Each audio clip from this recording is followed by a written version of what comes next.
Hello and welcome to another discussion of the Unholy Consult. This is the last book in the second Apocalypse series by R. Scott Bakker. Well, last published book, I should say. I'm hoping for more after this. But today we are talking through chapters 7 through 12. And next week we will be talking chapters we just talked about it. 13 to 16. we have the usual group of friends here today. Carl might join us a bit later, but Steve and Dan, could you start us off with introductions? Maybe Steve first. Sure. I'm Steve. It's my second time reading the Aspect Emperor series, and it's even more troubling the second time. But take it away, Dan. Yeah, and I'm Dan. I don't know how many times I read this last book. More than 3, less than 5, I want to say. But it's always interesting because I always forget little details, and then I re-remember them. So many details. Yeah. I want to discuss specifically what you guys noticed on rereads each time. Like, it'll be a while before I decide to reread the series. So, at some point, we should talk about all the things that you noticed beforehand. Well, a lot of the time, you're like, you forget you knew something, and then you reread it, and then you're like, oh, I always knew, but I don't now remember, and then you forgot you ever forgot it. If that makes sense. Yeah, that happens. I rarely reread, but when I do, it's like, yeah, there's a secondary movie playing. I'm like, I feel like I should know that, but I don't. And sometimes you see things that you're like, oh, how did I forget that? Cool. Sorry. So we start with Moengus being tortured by Nair to beat the Anasurimbor out of him. And Serva, what did he make of Serva? Did she pretend to be his mother at some point? That dynamic and interaction was interesting there. Well, Surwa, the thing called Surwa, the original Surwa was his mom, right? Yeah. So there was the weird motherly thing going on when the whole skin spy thing with the thing called Surwa, that whole relationship is just so messed up. Relationships are so, like they're both technically his parents, but they're the most apart from, like, the most further away from actually being his parents, right? Yeah. Even though they're his sort of real parents, I guess. I don't know. I mean, yeah, they're both families are kind of fucked up. Like this one, and also like the trio of Mimara, Isminit, and Akamian. That's also fucked up. Like it's both fucked Well, up they families. share some really warm moments in this set of chapters. But they're still fucked up. Yeah. Yes, they are. And some of the things they say about, I don't know. Then it's like, I don't know. Like, if you actually think about it, it's so wrong. Like, Akamian having a child from the daughter of his technically wife, sort of. Yes. I don't know. Like, it sounds like a bad porno plot or something. Like, so fucked up. You know what I mean? I agree.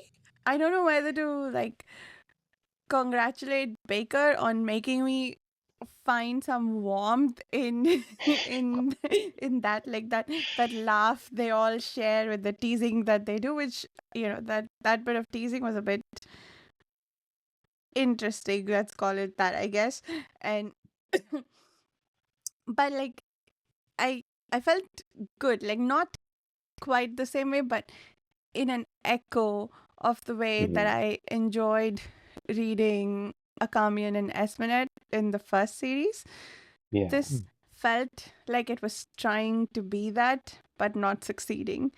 And so, again, like it, I don't know whether to be amazed at Baker for doing that again with this dynamic in the relationship, or to really dislike him for doing that with this dynamic in this relationship.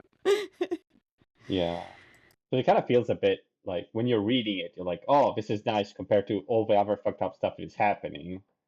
It's, but then when you stop to think, like when Mimara says to Esminette, like, oh, I slept with him and he slept with me, but he was thinking of you. It's like, oh, because I look like you. It's like, no, that's not a good thing, I think. I think No, that doesn't make it correct. it's it doesn't. And I guess it's a testament to how much they've all been through individually that they're okay with the situation. Like that is relationship breaking. I will never see you again until the day I die, or even after that stuff, or any other relationship. But for this family, it brings them together. They share a joke over it. Fair enough. Fair enough. I mean, it's better than Kellis. Better than You know, Kellis.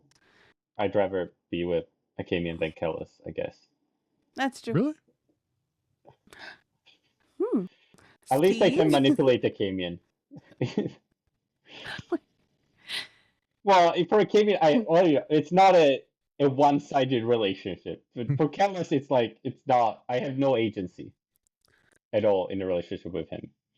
So so are you saying to survive or just to like hang out or to so you would rather be with which group? Rather be with Kellis or with Akamian, I think, because I don't want to be a puppet. Like, I guess I wouldn't know that I'm a puppet, technically. It can make you feel more special. If True, but he might make me eat other people. So you that's could true have been too. as a And then, severed head on his belt.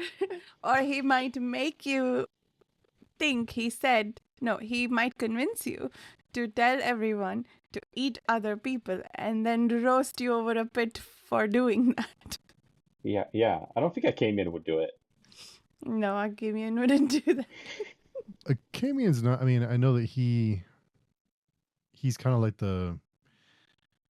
I guess you could say the most relatable character, but he Yeah. isn't exactly the most trustworthy either. He's screwed Yeah, over a lot of people. true. But not people he cares about though. Well, in Rao. Pariahs in Yes, ways, but maybe. At first, it's not his fault. Uh, But at least you can defend you can do something about it if he tries to, manipulate you or whatever. You yeah, I can guess. possibly get out of it in some way, or outsmart him or whatever. But Kellis, there's no option. You just have to do what he says, pretty much. But I'd rather not be in that universe. Yeah, it's just a bad place to be. don't want to be making these choices in the first place. If Yeah. those are your options, you're screwed. Either way. Like, Yeah. And Well, at least this time we did see someone that is actually not damned, finally, right? yes, and it was Esminette. Yes. Did you guys see that coming? It was, well, the first time you read it, did you see that coming? What did you expect when Mimara was about to turn and see her mother? I thought that was kind of anticlimactic. I think it's a lot of buildup. I'm not sure what I expected. I mean, it is the end of the world and everything, and so potentially the end of the world. So I guess there's other things happening, and they can't.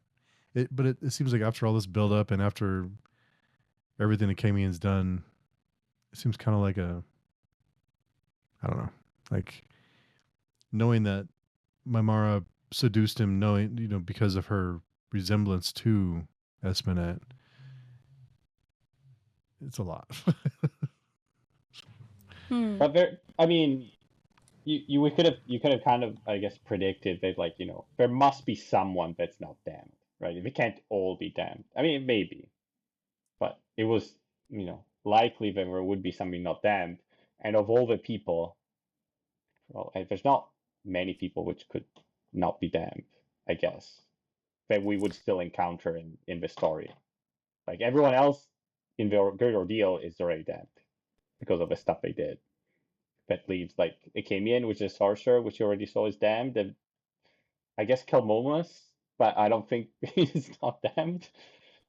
That would be a big surprise if he's you know, Yeah, blessed or something.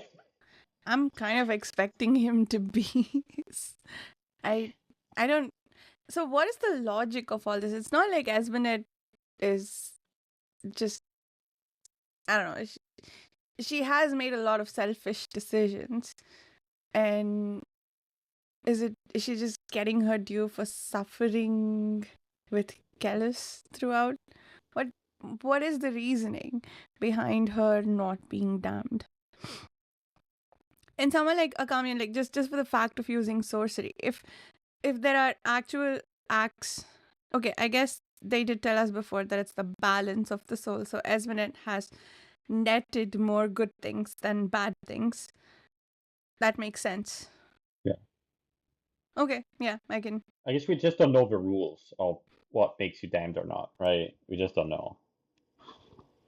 I think it would. I think it would help to have to learn more about the other people in this world and the people who aren't involved in all this madness and who are just kind of trying to survive and live in their lives and to kind of have some context of, you know, are those people damned, or what exactly does damned mean? But is it for, in other Yeah. words, is it for a reason, or is it just by luck, or is she chosen for some reason, or what's the Yeah. reason for it? And who And decides, or is it just Mhm. some intrinsic thing that happens? Mhm. I don't know. Because like sorcery seems to imply it's some intrinsic way. It's not like someone deciding, it seems, but maybe not. Mhm. yeah, the fact of the judging eye being the eye of the god, whatever that means, is like there is some decision happening I by guess. some entity, right? I mean, it could be just, damnation or salvation is something like a physical property of things, Mhm. right? Like there's no, if you do these things, then you become just like if you, I don't know, jump off a tree, you fall down because that's, the laws and the physics and gravity. Maybe it's just Hmm. something like that. If you do sorcery, then you become damned because it's like you manipulated the order of the world or something, and that causes something else to make you damned. I don't know. So is Mimara not damned because she bears the judging eye, or is she just not damned because the balance of her soul is pure? Bec- is it is it a point in time snapshot that we're seeing, like things can change for them from here on, or is it that they are damned or they are not? Period. In Yeah.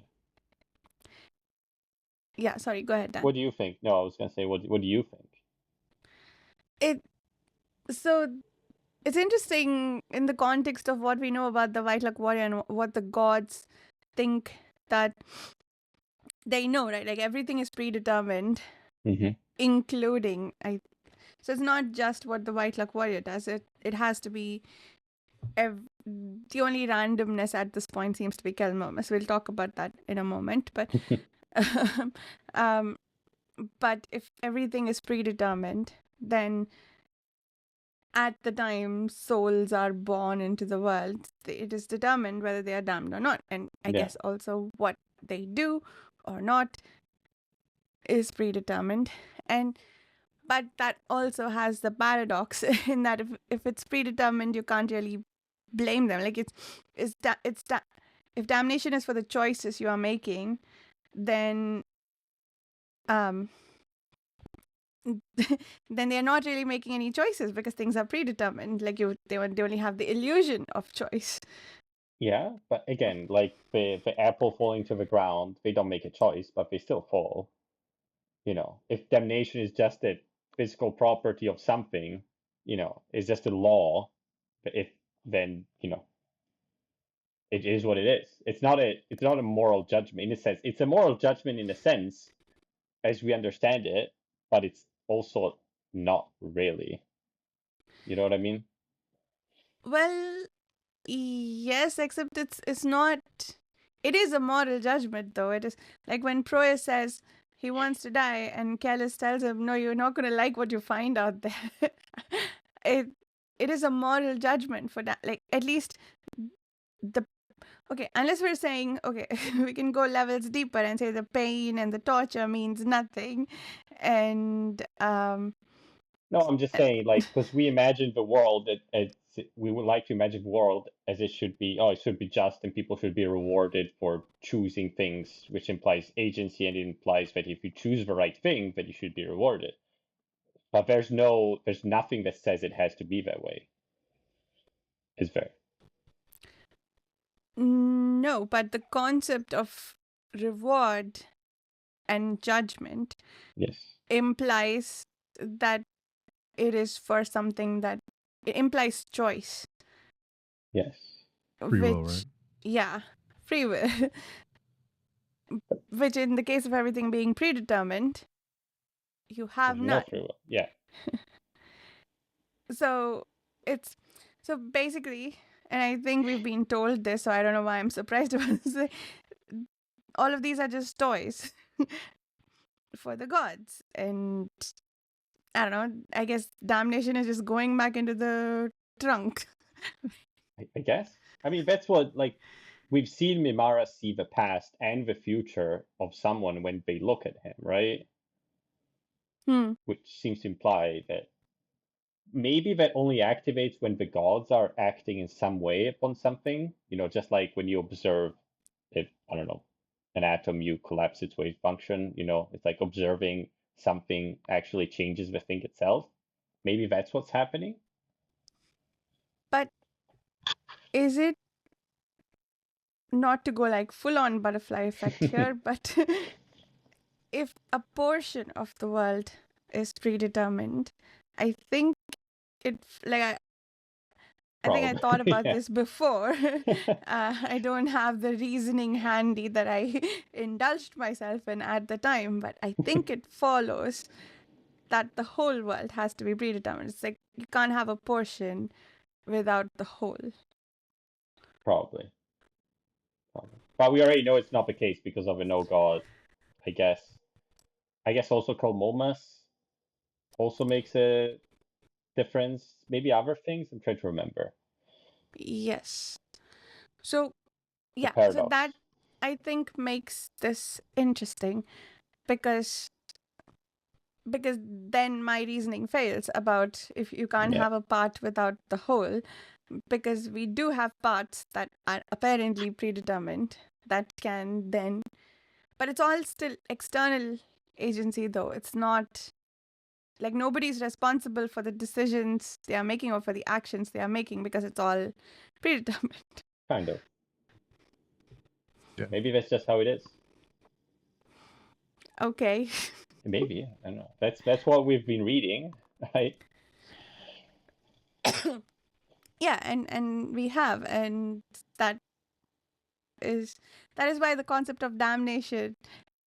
Look, if the gods were the ones who were seeing everything as predetermined and someone else was saying, oh, you're damned and you're not, that would be interesting, like external entity who doesn't know about the gods.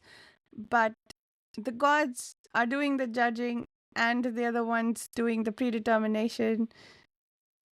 So the paradox is inherent in the entities imposing them. Am I making sense? I feel so. I just feel like it's more like, you know, it's not technically a paradox in that case. It's just that we assume that the gods judging would, you know, judge based on free will. Mm. But maybe just people are born to be damned. Some people are born to be damned. There's nothing they can do about it. It's just how it is. That's how it's always been because time already has existed for all, you know, everything has already happened. But nothing is gonna change. Everything is already planned. Everything is already built, and you know Got is it. existing at the same time all the time for the gods, at least. So some people are cake and some people are broccoli. That's Yeah, kale is a bit shit. Some people are the harvest. yes. Yeah, So they're food the gods like and foods the gods don't. So that's what damnation is. You just don't taste good. maybe. But that's also assuming that the gods are the ones setting everything up, right? It's implying that they have creation, that they have agency, but we don't know that they have agency either, right? Technically. But the white luck warrior, Yes. well, they could be just like the humans in that they have the illusion of agency. Exactly. And We don't know. yeah, fair enough. Fair enough. You could go infinitely deep if you want. Yep. That's because a problem when you start having fancy stuff with metaphysics. It's like, there's always something like what's after, right? Yeah. Because we can never, Yeah. in our own world, we never know what's after. We never know everything, right? So how can you build it completely self-contained? It's hard and explain And everything. it's interesting, like when you do these thought experiments about our world, you end up in a state of paradox often. So it's like Baker has taken that paradoxical state and built a world out of it. So you can see the paradoxes in the story, Yeah. which makes this very interesting, I think. Yeah. And And that's what's happened, if you think about it, that's what philosophers have been doing in our world since forever. They're like, they're thinking things to the extreme. They're like, where, is there God? Can we get any, logical way to get to God or not? Or what's the metaphysics of our world?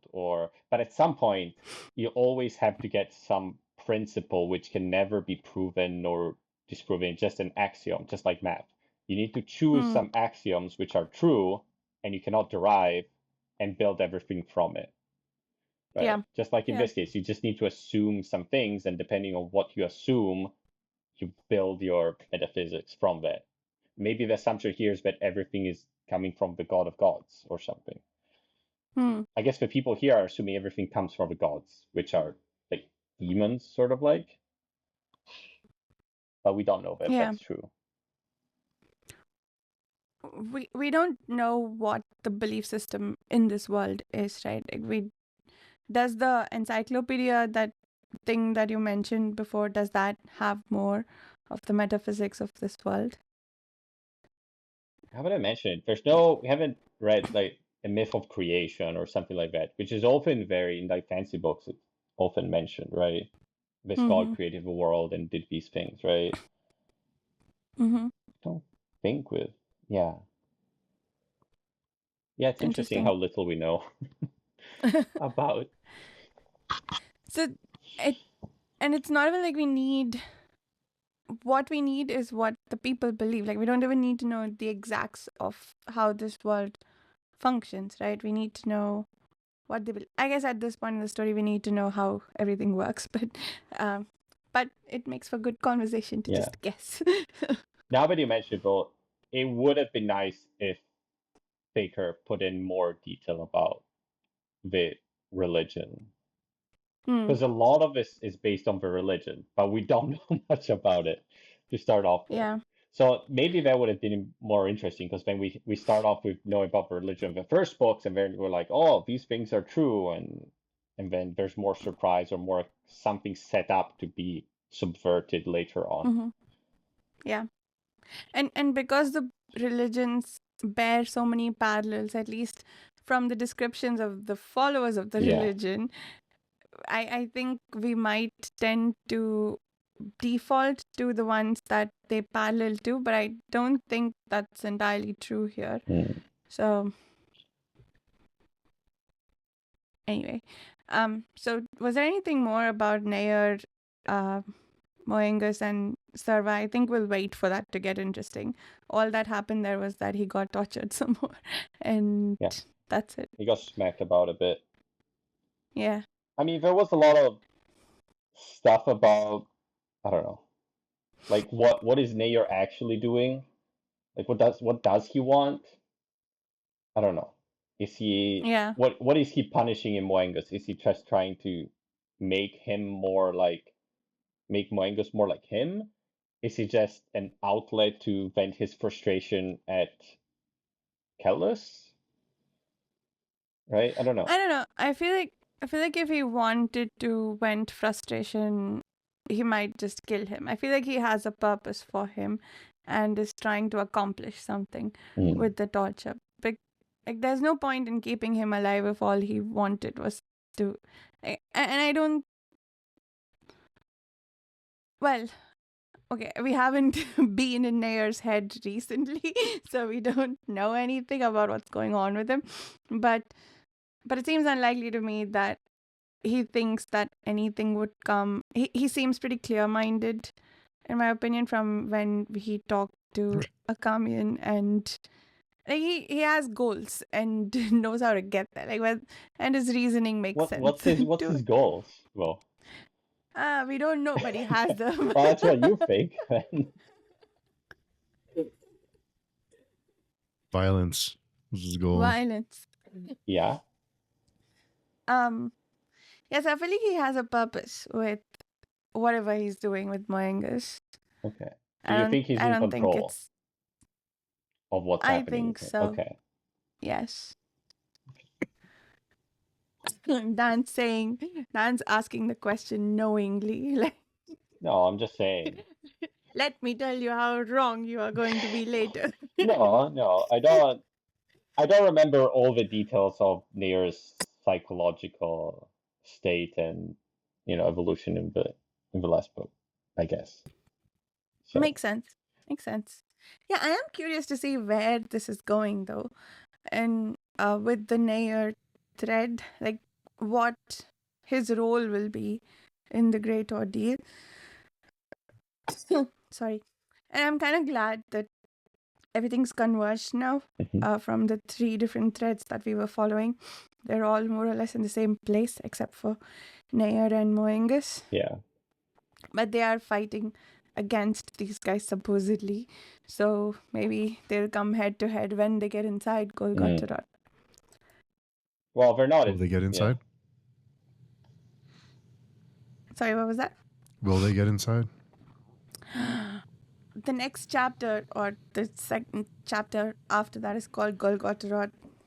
Will they not? Maybe they just stand outside. Oh no. 1, 2. I mean, only 2 chapters. Yeah, in the Lord of the Rings, the army never got inside Mordor. Technically, they stood outside. I wanted to see inside. Actually, I don't care whose eyes I see it through, but I. Interesting you say that. Maybe we'll get some. What's his name? The crow-faced. Is he crow-faced or crow-bodied? Crow-bodied. Human face. Orang and Orax. Maybe we'll get some more of those POVs. Yeah. Well, I wonder what happened. Is Aurex still alive? He got nuked. Yeah, what happened? Maybe. He possibly got nuked. Maybe not. Maybe. But there's at least one more of them left, right? There's 2 of them left, right? For a book titled The Unholy Consult, we haven't seen very much of them. True. In the first half. And he also, there was the, I don't know, that lord that went to the entrance of the gates of Golgotha, put his standard there, he shouted and then nothing happened, right? Like, seemed empty. So it is Who? true. Sorry? There was a guy, I don't know if this chapter or the previous one, that rode his horse to the gates of Golgotha and then threw his standard and shouted and nothing happened and then he went back. And that's it. Yeah, that's true. Nobody said anything. Nobody came out. They wanted to eat Shrank, but there's nothing there. It's quiet. Maybe it's empty. Oh, sure. Maybe. That reminds me, Mimara, when she looked at Golgotha with her judging eye, she saw something above it. Is it the No God? Oh, what did she see? Did she see something? She saw something. She saw something extra. And it wasn't mentioned. Like, it was just... Do you remember where? It wasn't... described. Let me see. I don't remember this. When they Could have missed show it. up, I'm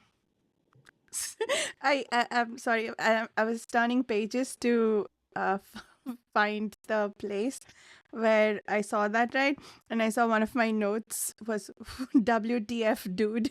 I think it was at the part where Callus denounces Proyas and says, "Yeah, let's hang the guy."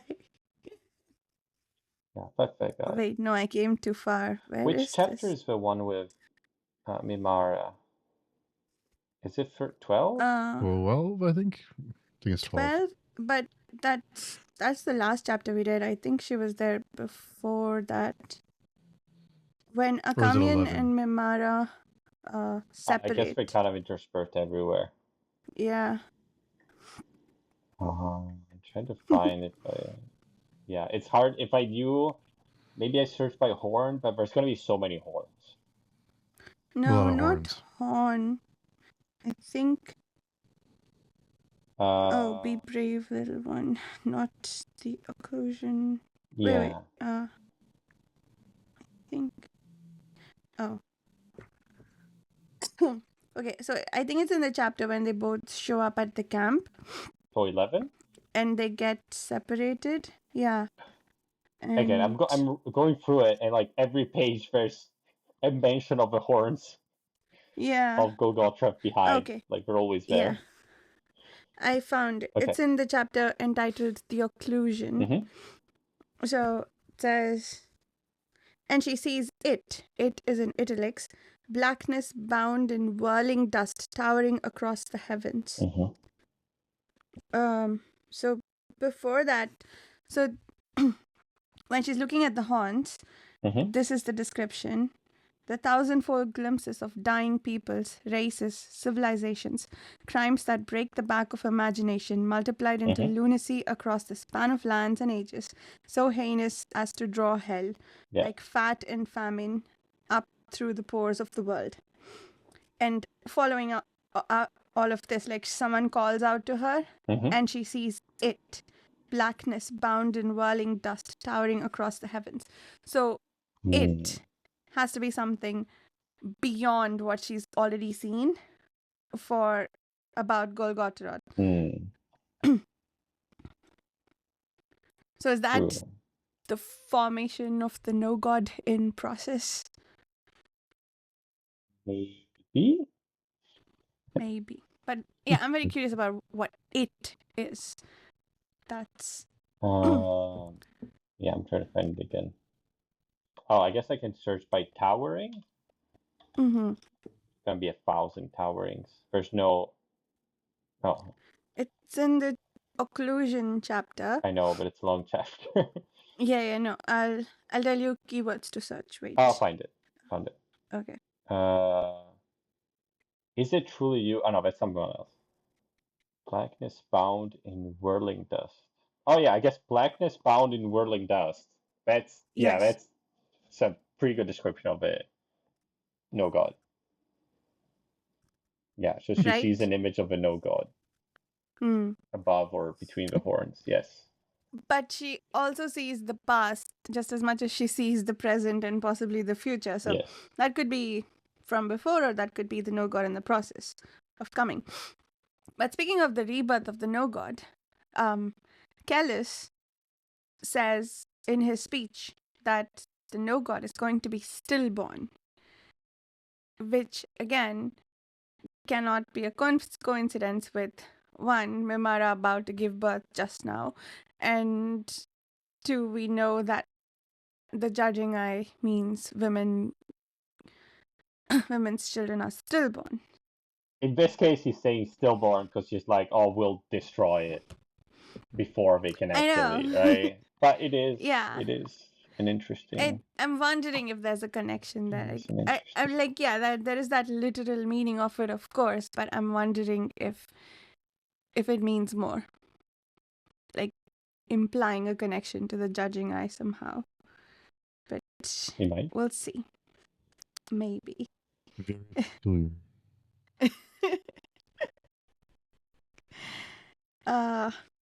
What else? Yeah, we've been hopping all over. Yeah. I kind of don't mind. That's fine. I think it makes more sense to do that. There's just a lot of interesting Well, because a lot of the things. narrative is not like one chapter for one character. It's very Yeah, mixed, that's right? true. Yeah. Yeah, it did flip a. Yeah, I think because they're all Yeah. together, and the chapters are by places. Mm-hmm. We just see everything that happens in that place at the That time. makes sense. Okay, so I guess, okay, what do you think then? What was your reaction when you got to the Kellos coming back part? Oh my god, that was possibly one of my favorite scenes in the Mm, series because I don't like Kellis, right? I yeah. don't like him at all. But when he showed up, I wanted to cheer. Wow. Really? Like the story will get interesting now. Like I think I did not, maybe part of it is that I didn't enjoy reading what was happening to the ordeal. Mm-hmm. And Kellis coming back means probably that we will see something besides the depravity. But also just something about that scene. So there are certain actors in Indian cinema who are practically worshipped as gods. Okay, like some of them have like temples built for them and everything. Like I'm not even Okay. kidding about that. So when one of their movies releases in the movie theater, people go and they have this whole built up entrance scene and everything when they first appear on screen in the movie, and people like whistle, they rip up their tickets, they throw it in the air, they bring flowers to throw, like they bring things to celebrate the fact that the guy has come on stage. I felt like I wanted to do all of those things when Kellis showed up. Well, Well, nice. I think also maybe I was sharing that also might be how well Baker wrote the feelings of the people on seeing Kellis back. mm, Like it's like things have gotten so bad. Somebody, like, sure, he made that happen, but they don't know that. So when he came back, it's like things might get better again. Daddy's back with sweets. I wouldn't call him bad, but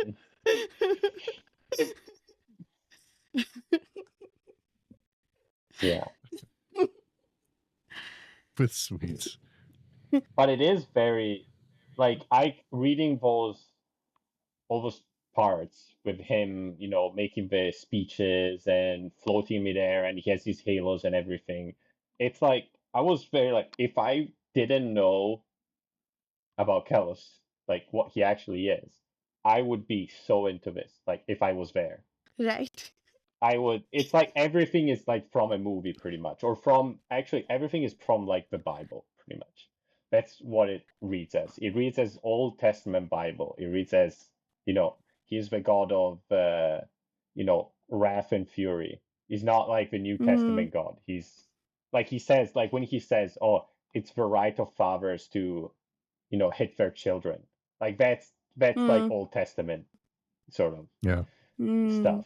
And it's powerful. It's like it gives a very vivid image, and you know, it, so I can see that, but it's like I know he's a bastard. Yeah.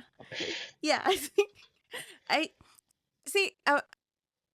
You're happy to see a character back because you like them Mhm. sometimes, but sometimes you're happy to see them back because you know that it can only get really interesting with their Yeah, coming back. yeah.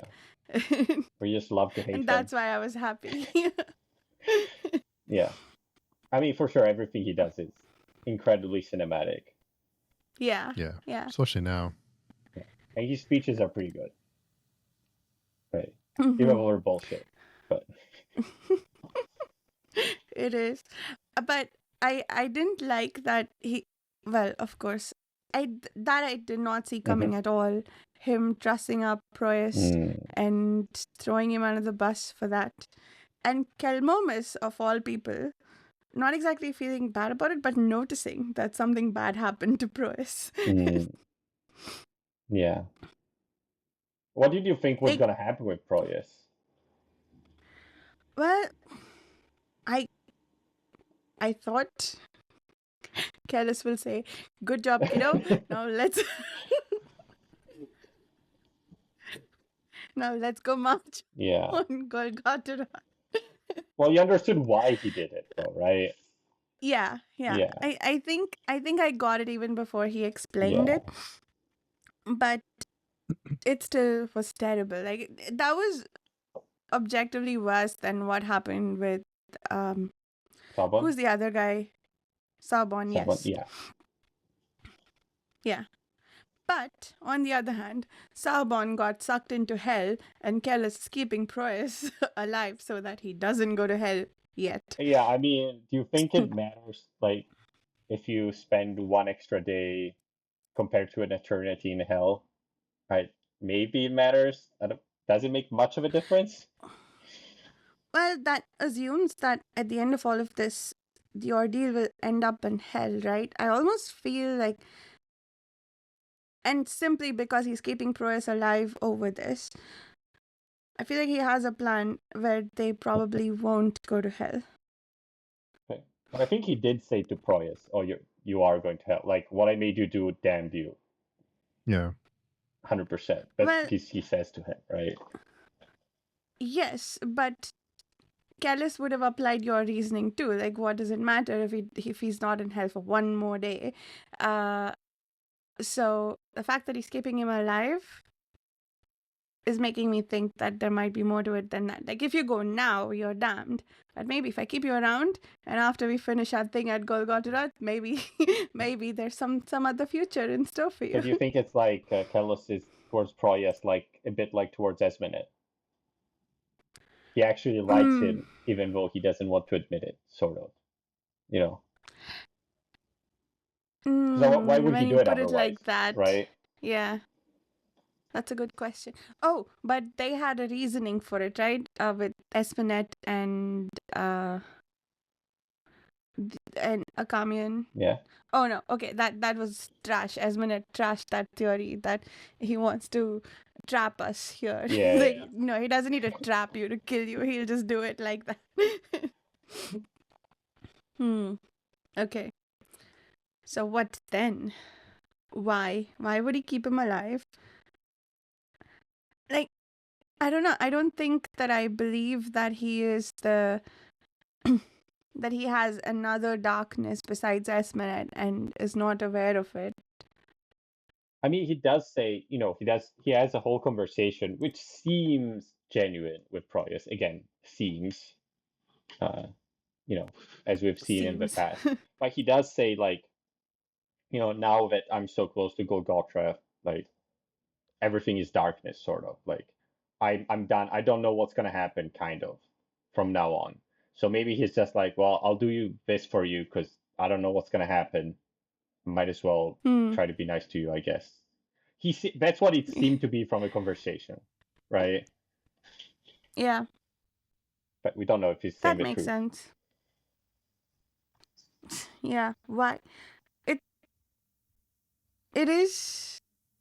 Yeah, everybody needs to serve a purpose, and I think he whatever he needed from Proyas, he got by just trussing him up, right? Yeah. But he's keeping him alive. That reason can't be for the greater, or like, is it for signaling purposes to the audience, or is it for himself, for something else that he wants to achieve? Because Proyas cannot be a leader of the audience again after what he did. So it has to be for something he personally wants from him. Maybe he just likes the guy. I mean, why did he Okay. save Espenet? Why did he bring Espenet? Right? Same reasoning.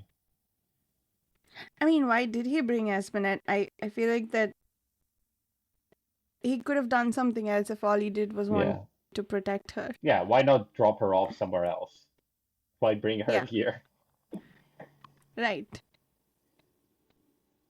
I'm sure there was some kingdom somewhere on that horizon where she could have been safe, Yeah. maybe. He could have like hidden her. It didn't even need to be a sanctuary thing, just hidden her, Yeah. and she would have been okay because it would be far from their kingdom. Maybe it is as she says. He doesn't know what's gonna happen from now on. But why bring her here? Well, so at least he's close enough or he can do something in case something happens. Maybe. Makes sense. Whisk them off to the outside. Who knows? Yeah. Who knows? But yeah, like the arc of Troyes is very tragic. It is. It. I Yeah. would say the most Like- tragic, at least for me. Given that everything he did, because also we know a lot about his childhood through Akamian, right? So we get a very good, we get almost everything. We get him from being young, growing up, and then sort of leaving Akamian, becoming religious, the Crusades, then this, and then the betrayal, and then it hasn't happened yet, but we've been told he's going to hell. So, Yeah, I think in terms of having his beliefs shattered, I'm kind of okay with that because he was a bit of a self-righteous. You're so harsh. You're so harsh. But in terms of having his loyalty betrayed, I think that's that part I feel for him. It like I mean the level of self-righteousness he had in his beliefs to the point where he denounced Akamian. Yeah, I guess I've not forgiven him for how cruel he was. I mean, it was to Akamian. conflicted. I can't, he has responsibilities. It's not that simple, I feel. I think he's a good man. I think. I think I largely agree with you. It's is that you don't agree, don't think, Steve? Steve? You don't think Yeah. so? I think in this context, he is. In this world, he is, I guess. Yeah. He has been responsible for a lot of deaths and not meaningful deaths. Well, okay, I'll take that back. It was in the first Holy War, it was in service of some of his beliefs. And same here. And I think things are complicated in this world because the gods actually exist. And I'm not saying Yeah. they don't in our world. I haven't seen the proof. um, so because of that, I think it makes sense. But here's the thing: Mhm. he repeatedly sacrifices kindness and compassion in favor of his religious self-righteousness, which I think even if you believe in the gods, if the manifestation of your belief in the gods who do exist is, how do I put this? You're saying, the gods don't need you to protect the religion. That's just a problem I have with religious institutions. Like the gods don't need your protection. It's supposed to work the other way around. So just be kind. And he hasn't been that person. Yeah. Yeah. I mean, we do get it, the whole, not backstory, whole flashback about him talking with his father about his father killing, the children of this guy that he defeated because, okay, well, this act of cruelty will prevent unnecessary bloodshed down the way. So it is a bit like that. It feels. It is a bit like that, but also I think those justifications come by easily. Those are sort of and I'm not saying that this is always true, but I feel like we don't stop and question enough if that is really what you think it is, or if that was just your default brute force answer, and you ruled out all these other options that didn't require killing. Yeah. So yes, I see that. I see that is a line of reasoning that people follow. And so in the frame of his belief system, I think that he is a good man, but I'm questioning his belief system in the first place. Yeah. That he hasn't questioned that enough, Yes. and for that reason, I find it hard to get behind him. Yeah. Well, do you think if you were in his shoes, you would have done better? If I were in his shoes, like, I don't know, I feel like I don't have first-hand experience Yeah, of fair. being so ingrained in a thought process that I won't be shaken out of it. Yeah. I don't, and I think that is true about myself. I don't know for sure. I haven't met my thing that I am bigoted about, I'm sure people as far as I know. 500 years in the future will say the same thing about you now. Possibly. It's always the thing, right? I don't know. Like, but that's the thing. Like, it's what are the things that make you think that hatred, unkindness, killing are okay? For me, right now, I can come up with 0 things. Maybe. Like, I don't know. I will try to argue the hell out of some things Yeah. that and I'm not saying I don't behave poorly. I'm just saying that I can Okay. see I won't I won't, like, that cannot be the default. That cannot be like this is Yeah. okay in these cases. Okay. Does that I make don't sense? disagree with you. I'm just saying Yeah. if your whole culture and everyone, has that frame of mind, it would require a person bigger than myself probably to go against my whole society, I guess, and cultural norms. That's what, I don't know if That's I true. could be that strong. But in the case of Proyas, he is one of the people setting the norms. He's not. And I don't even know why I'm arguing with you so much, because I don't dislike Proyas. But Fair enough. he is setting the norms. Like, he is one of the people in power who can drive how people think. So after a point, it's not going Yeah. against his society, it's telling his society how to Technically, think. he thinks that the gods are telling society how to behave. So he has to follow what the gods say. Technically. That's true. And I guess in this case, the gods are his society that he cannot go against. But then Yeah. That's this will be a infinite never-ending arguments, I think. Yeah, because he is, look, even knowing that the gods exist, he is presuming to know what the god wants. Yes. Well, that's what priests are for, even in Yeah. our world, to tell us what the gods Yeah, want. Exactly. and I'm not okay with that either. Like, and what the god wants apparently is for you to kill people, which, again, like, why do you keep coming to that conclusion? That's what the gods tell me. It's a bit of a zero logic, So, right? Why are the yeah. gods right? Because they're the gods and they say they're right.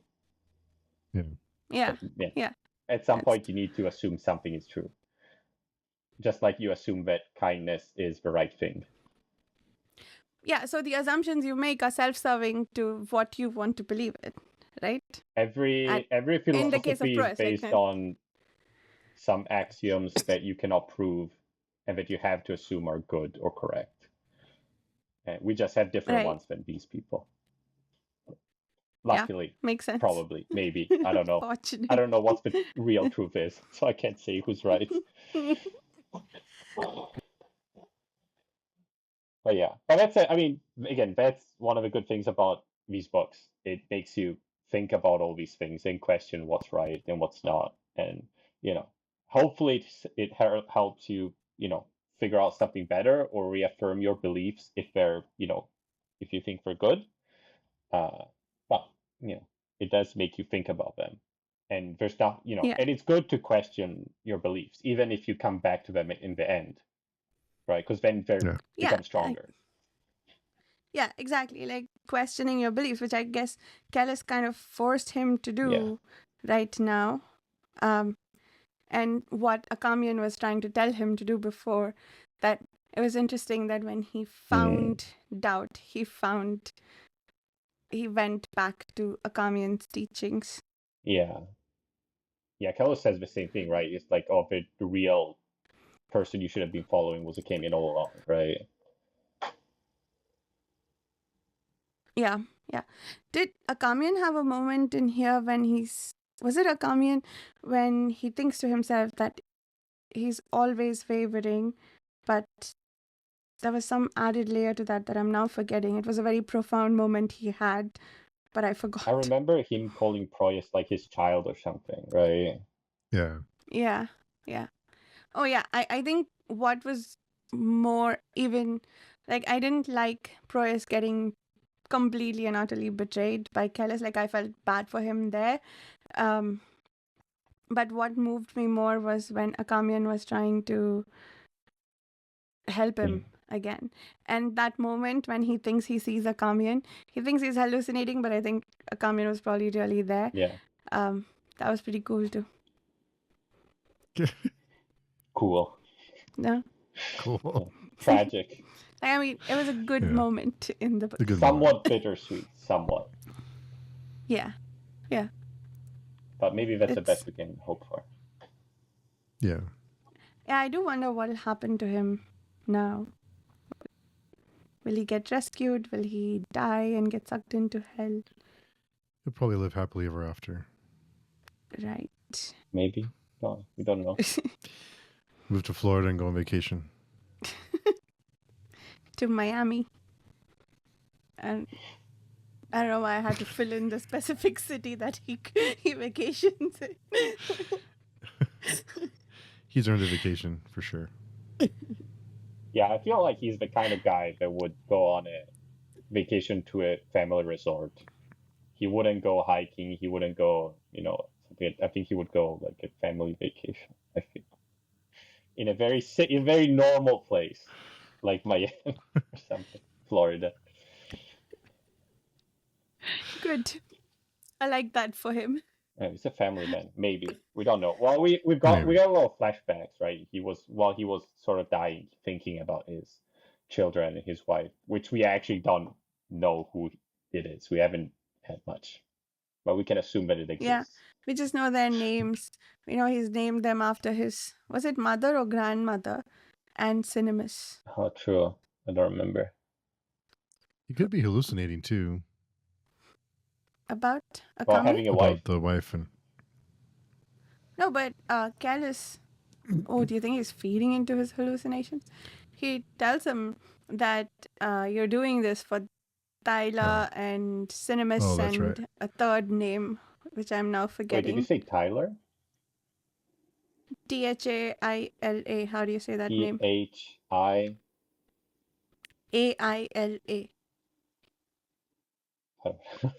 Tyler sounds That's very. the name of his. That's the name of his daughter, apparently. Okay. I think daughter. The son is Cinemas. Yeah. I got a Sometimes it's a bit full-fledged hard family. to, it's like, oh, I know what it's supposed to be, but we haven't seen these people ever, so it's kind of hard to feel for like they exist because we first time We I've can ever only done. we can only feel through him, right? Like, it's Yeah, what he feels for them. They're not people yeah. that we can care But about. having some And I scene didn't get the before would sense. have been nice Yeah, at some point, maybe. yeah. But he hasn't thought about them. Only Gal has mentioned that you're doing this for, Yeah. like, you're a sacrifice in their favor. How important can they be but if he never thinks about? right. Yeah. He's not doing Yeah. any of this for them. It feels a bit I like, don't think. that movie you watch and then there's the guy is something's happening. He sees his wife. It's like, I've never seen this wife before. Am I supposed to feel something about Yeah, this yeah, person dying or whatever? yeah, yeah. I mean, I feel for him for all the stuff we did see about him and Akamian, right? Yeah, I think there's enough there to feel bad about without adding Yeah, the family into his. Like, I don't think he misses them. I doubt that they miss him very much. yeah. I mean, there was that whole, when Callus was doing the speech, he was doing, he said the example of his soldiers all fighting for each other and stuff like that. That was very, I don't know if it was true. Uh, but he was That feels like a very made up children's story. You know, like those WhatsApp messages we get that give a message in a very like twisted roundabout way instead of just giving me a quotable quote. yeah. It feels like one of I mean, those. it's a good story for the army, right? And It again, it is. makes him It is. more, he says it in a way that makes him kind of like them. Oh, no, you're not fighting for me. But then everyone's like, oh yeah, we're fighting for you because you're so Yeah. humble, right? It's yeah. Yeah. Yeah, I like his speeches. They're Yeah. good speeches. They're good speeches. They make me want to whistle. If I could whistle, I would whistle. We know they're not true. That's the thing. Yeah. I think much like Proyas, knowing everything we know about him, it's still interesting to see how what he says and what he does moves us as readers just as much as like I think Proyas at one point when he's giving the speech, Proyas thinks to himself, the voice was beloved. Like, yes, it is still beloved no matter what Yeah. happened so far. Like, it's something that he almost can't help thinking about, and it's not even something that he wants to do anything about. He doesn't, I think, want to change how he feels about this. He doesn't feel betrayal, it seems like, at least so far in whatever we got. More like desperation, kind of. It's not hate Yeah. towards Kellis. We haven't, seen that. Yeah, I don't feel like his feelings, he's still really grappling with the turnout of what he knows about Kellis. I think maybe he hasn't really processed the betrayal yet because he's still grappling with the stuff that happened before. Yeah. But that's the thing with Kellis, right? Like we discussed in the first series too. Like he says that a lot of the stuff he says is true and it's profound and it's real, but it doesn't make it any less manipulative, right? Yeah. Like the story and all the stuff he said in the speeches, it's like, yeah, that's true, but it's still manipulative, right? Yeah. Yeah. And in this case, I can probably get behind him because they've been through a lot and now he needs them in fighting form. And I think the chapter named The Lament, where everybody's like starting to feel bad because they realized what they did. He needs them to snap out of it. And he needs them to fight for each other. So it almost feels like a normal pre-battle rousing speech, except it's not. It's careless, so it's not. Yeah, exactly. Yeah. Who else was interesting? Esminet and Kelmomus. I mean, Sorwheel. What about? Oh, right? And Sorville. Yes. Now he's in this chapters he was like the White Luck Warrior from the previous books, right? Yeah. He had a first present tense narrative, and he was looking at himself from outside of himself. Yeah. And I love how he did that. Like, I'm really amazed or like impressed with how Bakker, like, it's the same person we're reading about, but it feels different, right? It feels like the White Luck Warrior. You can just tell from the way it reads that he is now the White Luck Warrior before it was even mentioned for the first time. So I thought that was done brilliantly with Sorville. I think the first POV we got of him in this set of chapters, it was, oh, he's now the White Luck Warrior. Yeah. The personal touch was completely gone, and it felt like we were reading him from a distance, which is exactly how like all the other White Luck Warrior sections read. And the italics were missing, but we still got it. So I think that was really brilliantly done. but he was thwarted by Kelmomus, right? Seems like it. I don't know what to make of the fact that Kelmomus could see Sorville's true expressions. Yeah. But also something that maybe you didn't consider was, right? Because, okay, so the White Luck Warrior sees everything, and he knows that he will be in position to kill Kellis, right? So he Mm-hmm. knows that whatever series of coincidences will lead to him being in a position to kill Callus, right? But Right. how can he kill Callus, but also the previous White Light Warrior also kill Callus, right? Because for him to now be in a position to kill Callus, but it must be that the previous one didn't succeed. But the previous one also saw Mm. that he was gonna succeed. So how does that work? Yeah, how does that work? Is it is it like the probability waves that you mentioned? Like those are the most likely scenarios that might collapse, or he needs to do this? Is it like a sequence of events that might become true? Like if he gets here and he does this, then this is what happens. It's not predetermined. Maybe we are wrong that it's all predetermined. Maybe Maybe. it is like different possibilities, but you can see it's like in the Dune one, you can see the full-fledged outcome Yeah. of one path that But you I mean, take. what would have been the first White Light Warrior? There's so many coincidences or things that had to happen for him to be in that situation. And then the earthquake and then the rocks falling that specific way and him being also, hired to kill Mayfinet and also all the stuff that happened. There's so many, and Kalos having to come back from the great ordeal to, right? Hmm. Right. So many things. Or do you think that bit collapsed from when Kellis came back? Oh, I see. Like, But Soriel was the like warrior even before, wasn't he? I guess he didn't see him. He wasn't fully inhabited by the White Black Warrior, so he didn't see himself yeah. kill the Kellus until like Yeah, now. we saw the White Luck Warrior see the White Luck Warrior kill Kellis.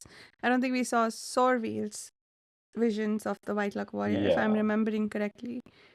It was whatever sequences of the future we saw, they were from the abstract White Luck Warrior perspective.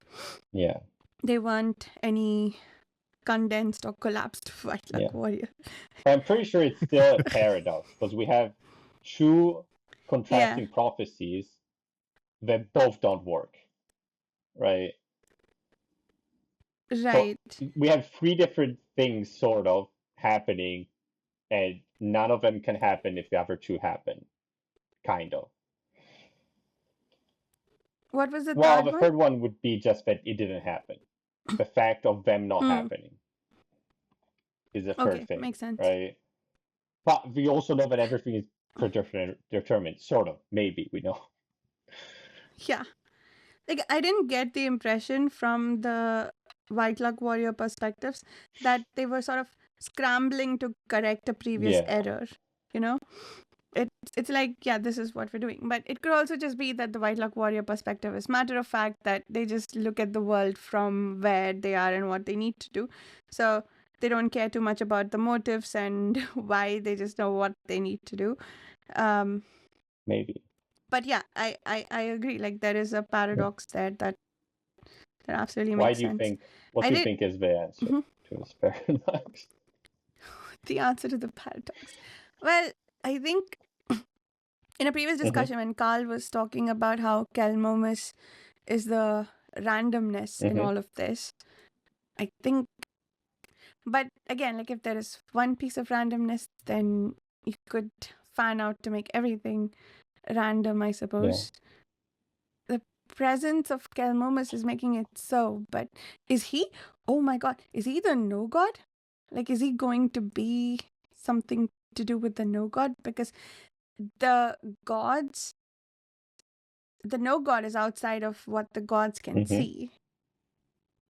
And Kelmomus apparently can see Sorville's real Hmm. expressions. And also, did we talk about this already? Am I just I repeating a think theory we've uh, already I think discussed? Carl said something like along the lines of, "Oh, maybe since he's inhabited by the gods, maybe that's why." Something like that. He said.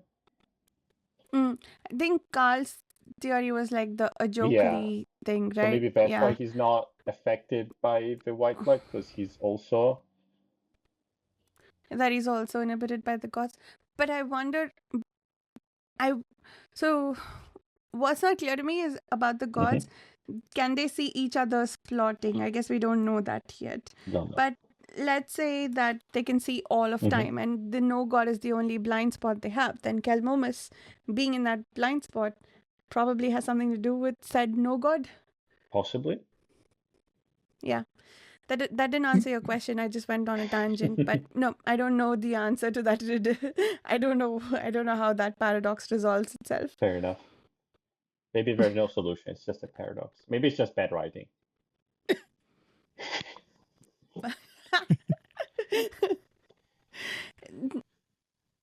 I mean, I wouldn't go so far as to call it bad writing, but I do wonder if some of it is oversight. I don't think so. It feels too intentional for it to be oversight. Yeah. So, what is it? What is the plan behind it all? We're gonna see, I guess. Yeah.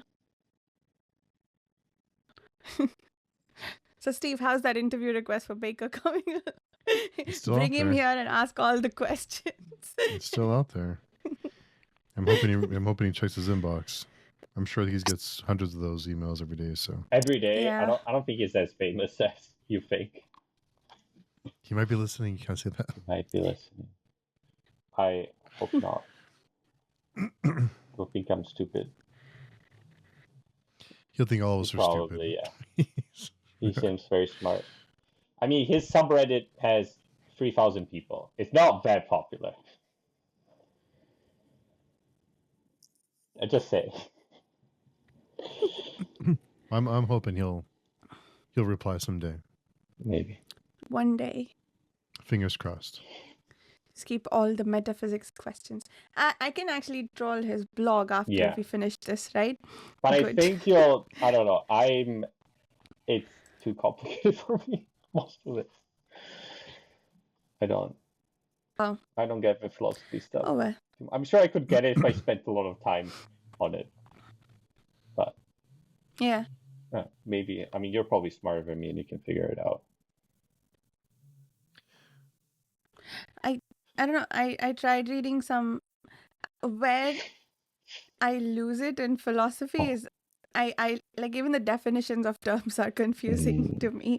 And so like when the baseline established, I cannot follow what was built on top of that. Again, maybe if I spend time on it, but then yeah. There are many rabbit holes. I don't know. There's things in life you don't want to think about. Metaphysical. Yeah. Yeah, for sure. Better be oblivious. Yeah. Fair enough. Yeah. Okay. So that was the sword wheel part. That was. I guess, was there anything else about sword wheel which was interesting? I guess his relationship with Sorwa is a bit different. Yeah. Yeah. Do we think Kelmomus is right that she actually does love him? I think so. She seems to be kind of into Makes him, sense. right? Yeah, but with a Dunian, you can't tell. But he was, even the perspective we got from her, she was like confused about, oh, what am I feeling? What is, So, that's very. Yeah. If it was any other person, I would say 100%, oh, she loves him, right? Yeah. Yeah, that's what makes it all interesting, because these are all Dunian and you're like, do you believe them? Do you believe? Well, in this case, it's not Sarva telling us what she's feeling. It's Kelmomus reading Sarva's expressions at the time of his potential death. We don't know yet whether Sorvil is dead, right? Or is he like done? Well, we don't know exactly. It would be a bit sad if we don't know yet. Finally Serwa learns what love is and then get killed. Yeah, does she? Well, I mean, does she really? If we assume that he loves him, then I don't think she's loved anyone else before, probably. I don't feel like it. Yeah. The conversation she had with Kelmomus was interesting. She talks about how the Dunian, what they lack in compassion, they make up in sanity with reasoning. So, I mean, I think we already knew this before, but Yeah, I'm still wrapping my head around why greater intellect means no compassion. And compassion is for the weak, for the stupid. No. You can't love if you know that everyone is a machine made of flesh or something like that. I don't know. Maybe. Maybe.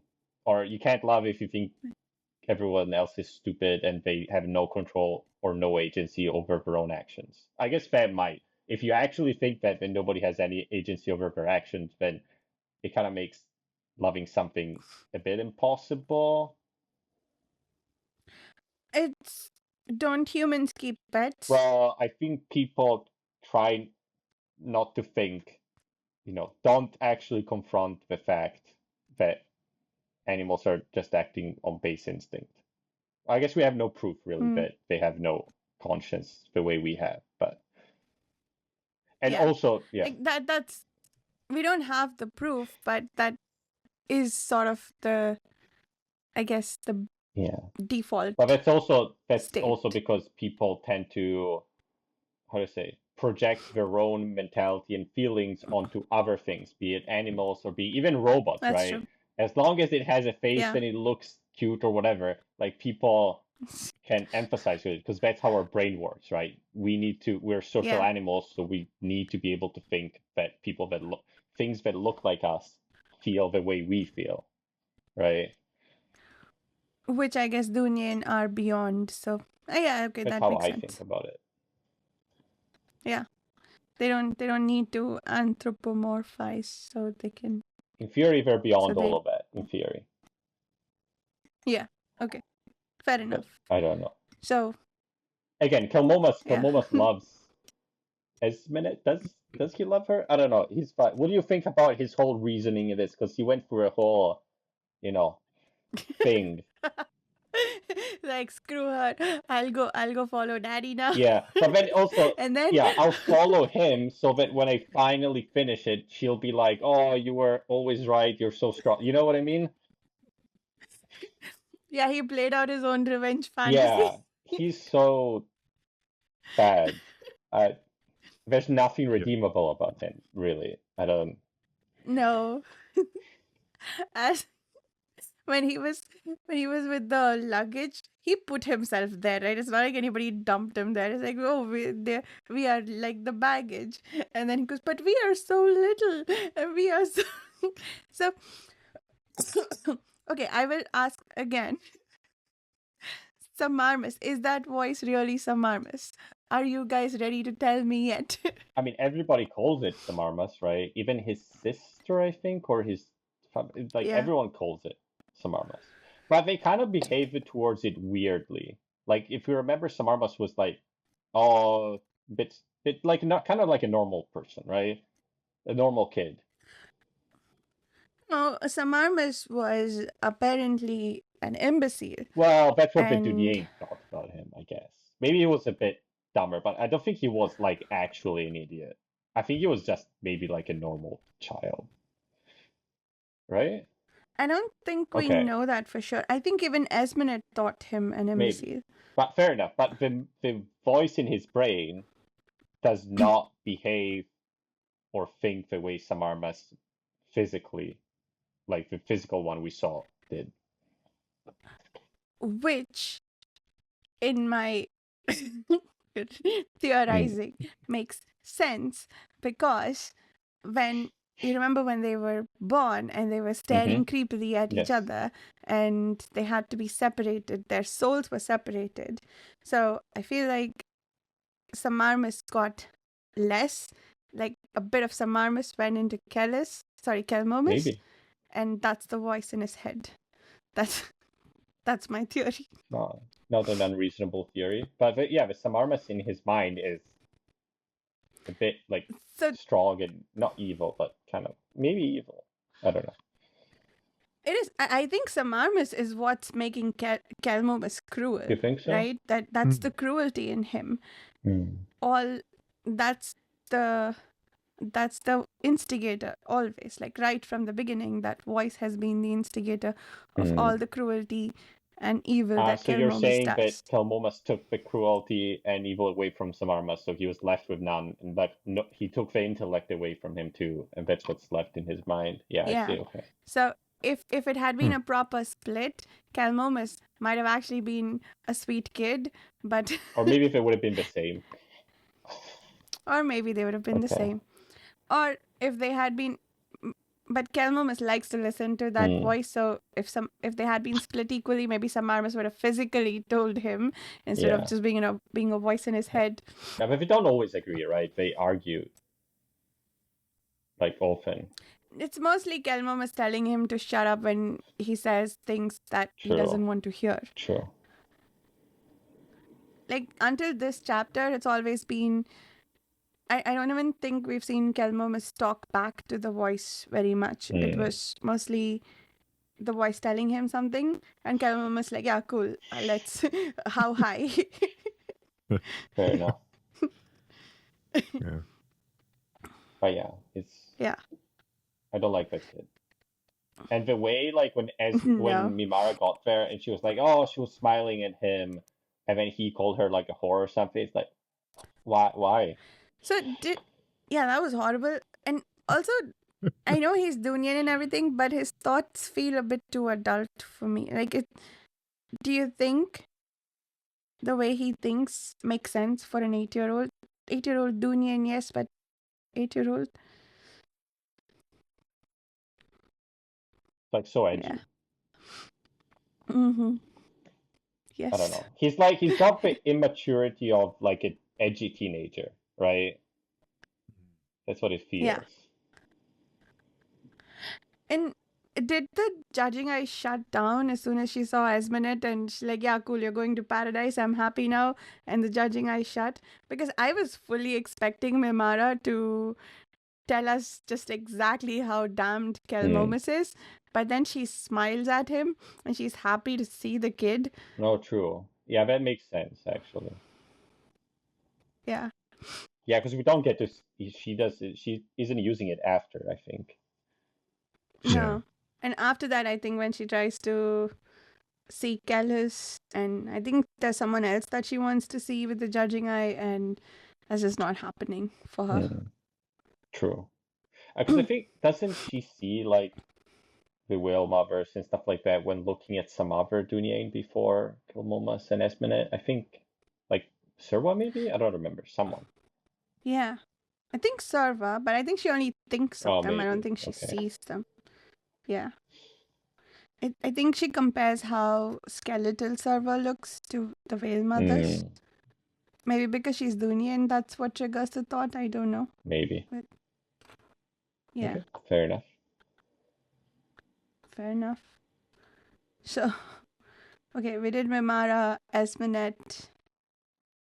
Yeah, I guess we already talked about their little happy reunion, not at all disturbing reunion.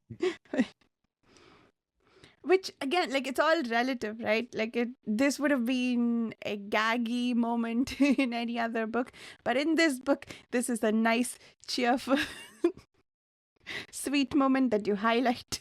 True. About as sweet as it gets. Yeah. I mean, because we're all broken in some way, right? Yeah. But at least they're human and they're trying to be nice to each other. Unlike most of the other characters. Yeah. I think even before the jokey moment when they all get together in a group hug and Espenet thinks to herself that these are the people who can love her back. That was nice, but I couldn't bring myself to feel happy for her yet because we don't know what kinds of deaths all of these people are going to have. Very true. But at least if Esmenet dies, in theory, she's blessed, so she's not going to hell. So it's That's true. It's not as bad. That's true. And Mimara will join her there. Akamian is gone, but at least Mimara and Esmenet are fine. Mimara and Esmenet.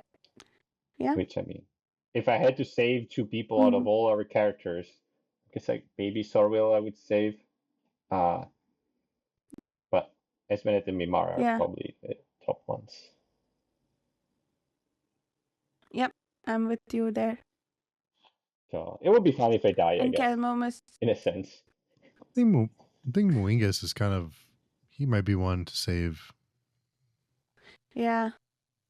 We don't know enough about him. Like, I don't know enough about him to care, but I think even in the little snippets we got a lot of personality for him.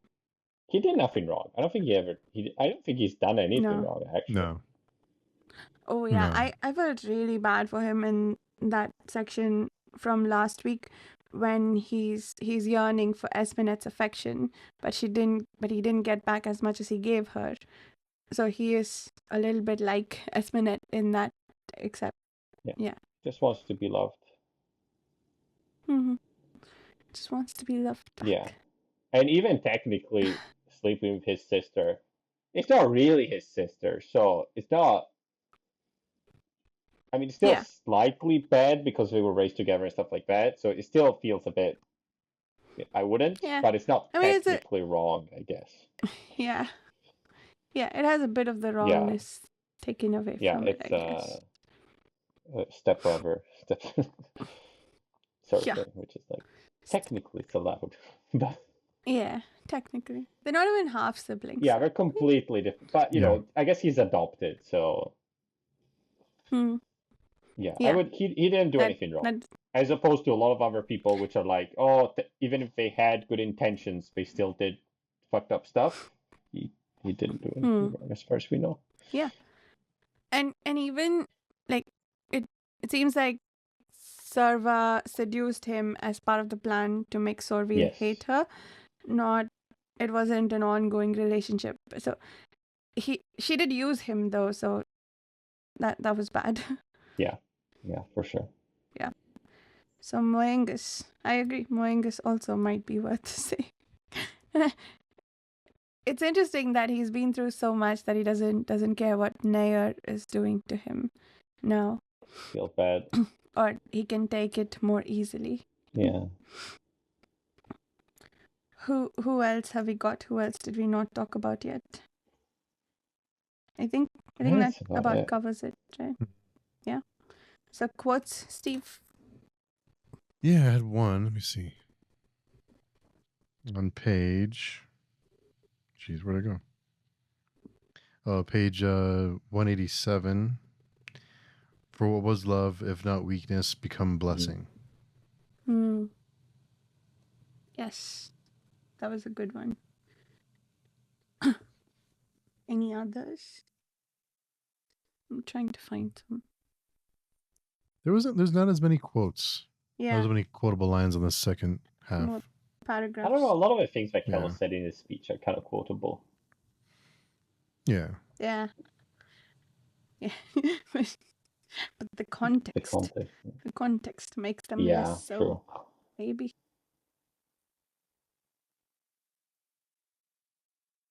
Yeah.